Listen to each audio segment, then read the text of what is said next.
সাবেক সেনাপ্রধান আজিজের ভাইয়ের ভুয়া পরিচয় তৈরিতে ৩ সেনা কর্মকর্তার সুপারিশ নিয়েও প্রশ্ন। মিথ্যা তথ্য দিয়ে মোহাম্মদ হাসান নামে নতুন পরিচয় ধারণ করেন সাবেক সেনাপ্রধান জেনারেল অবসরপ্রাপ্ত আজিজ আহমেদের ভাই হারিস আহমেদ। জমির দলিল সহ প্রয়োজনীয় বিভিন্ন কাগজপত্রের জন্য ভুয়া পরিচয় তৈরিতে ৩ জন সেনা কর্মকর্তার সুপারিশ ব্যবহার করার অভিযোগ উঠেছে। এর মধ্যে 2 জন সেনা কর্মকর্তার একজন গণমাধ্যমের কাছে দাবি করেছেন তারা এ ধরনের কোনো সুপারিশ করেননি। আর একজন দাবি করেছেন একটি দলিলে থাকা সই তার সইয়ের কাছাকাছি, কিন্তু এটি তার সই নয়। ফলে সাবেক সেনাপ্রধানের ভাইয়ের ভুয়া পরিচয় তৈরিতে সেনা কর্মকর্তাদের নাম ব্যবহার করে ভুয়া সুপারিশ করা হয়েছিল কিনা সে প্রশ্নও সামনে এসেছে। দেশের একাধিক থানা ও আদালতের নথিপত্র সাজা মওকুফ চেয়ে মায়ের করা আবেদন সহ সাজা মওকুফের সরকারি প্রজ্ঞাপনে দেখা যায় হারিসের বাবার নাম রয়েছে আব্দুল ওয়াদুদ ও মায়ের নাম রেনুজা বেগম, কিন্তু হারিস যে জাতীয় পরিচয়পত্র ও পাসপোর্ট নিয়েছেন তাতে বাবার নাম সুলেমান সরকার এবং মায়ের নাম রাহেলা বেগম উল্লেখ করা হয়েছে। জানা গেছে মোহাম্মদ হাসান পরিচয়ে ভোটার হওয়ার জন্য 2014 সালের 16 ফেব্রুয়ারি নিবন্ধন ফরম পূরণ করেছিলেন হারিস। তার ওই আবেদনের ওপর রেফারেন্স হিসেবে লেখা আছে brigadier general Akhtaruzzaman, DG signal. আবেদনের 2 দিনের মাথায় মোহাম্মদ হাসান নামে হারিস আহমেদের জাতীয় পরিচয়পত্র ইস্যু করা হয়।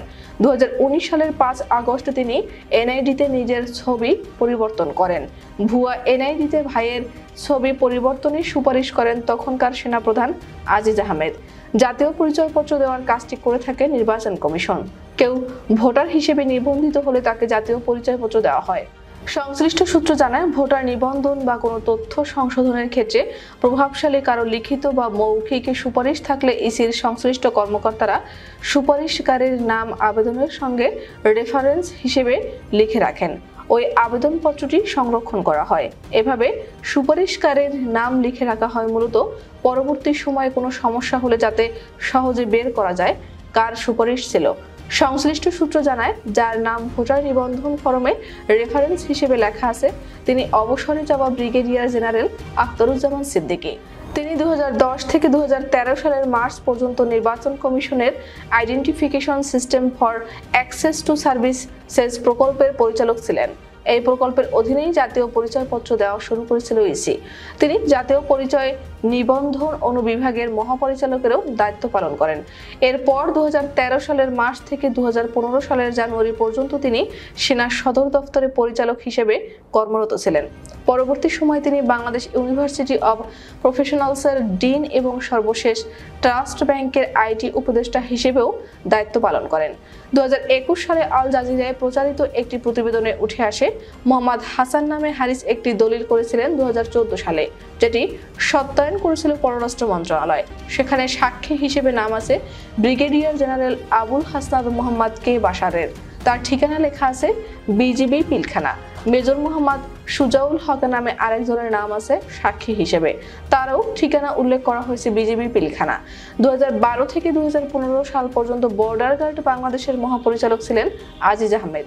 সাবেক সেনাপ্রধান আজিজ আহমেদের 2 ভাই হারিস আহমেদ ও তোফাল আহমেদ ওরফে জোসেফ নিজের ও বাবা মায়ের নাম বদলে এনআইডি করেন। এর মধ্যে জোসেফ 2টি এনআইডি নেন, যা আইনত দণ্ডনীয়।